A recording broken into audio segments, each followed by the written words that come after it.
Bom dia! Honrados por Deus. Na Bíblia há vários exemplos positivos de decisões espirituais. Um desses exemplos foi o de Daniel. Daniel era um jovem que foi levado cativo para a Babilônia. Ele, seus 3 amigos e outros tantos jovens de sua idade passaram a assistir no Palácio Real. Estando ali, o rei Nabucodonosor ordenou que fosse dado a todos eles uma ração diária de comida e vinho. Mas Daniel se incomodou com essa atitude do rei devido às suas convicções espirituais. E então, em Daniel capítulo 1, versículo 8 e 9, lemos sobre sua convicção. Daniel, contudo, resolveu não se tornar impuro com a comida e com o vinho do rei, e pediu ao chefe dos oficiais permissão para se abster deles. E Deus fez com que o homem fosse bondoso para com Daniel e tivesse simpatia por ele. O resultado final foi que o Senhor honrou a Daniel em tudo. Jonathan Edwards foi um pastor, pregador e teólogo americano.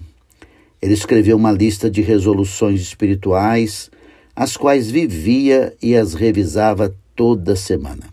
Por viver assim, Edwards tornou-se um homem que agradou a Deus, e sua vida foi um exemplo para muitos, e inflamou um dos maiores avivamentos espirituais da história, sendo reconhecido como uma das mentes mais brilhantes do continente americano.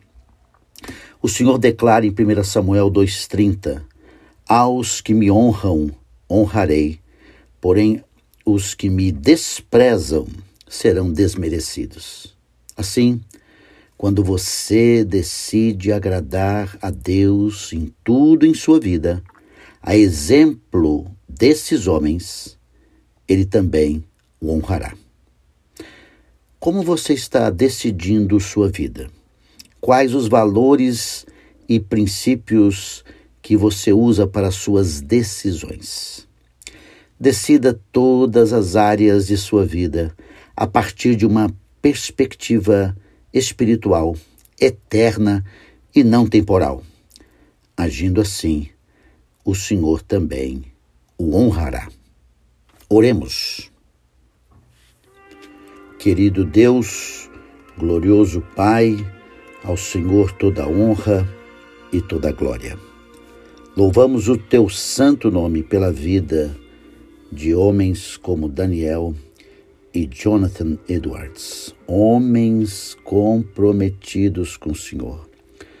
Daniel é muito interessante porque ele era um jovem, adolescente, que tinha tantas convicções espirituais, que resolveu fazer com que sua vida agradasse apenas ao Senhor, e como o Senhor o honrou em tudo. O Jonathan Edwards, que homem maravilhoso! Ele foi uma bênção para a nação americana. Suas convicções espirituais influenciaram tantos, e o Senhor honrou esses homens. E aqueles que honram o Senhor honra também. Possamos decidir em obedecer, em agradar o teu coração e te servir, para que também sejamos honrados por ti. Talvez não agora, mas honrados por ti em algum momento. Que venhamos agir assim, honrando o Senhor, porque o Senhor nos honrará. Essa é a minha oração no nome de Jesus. Amém. Tenha um bom dia.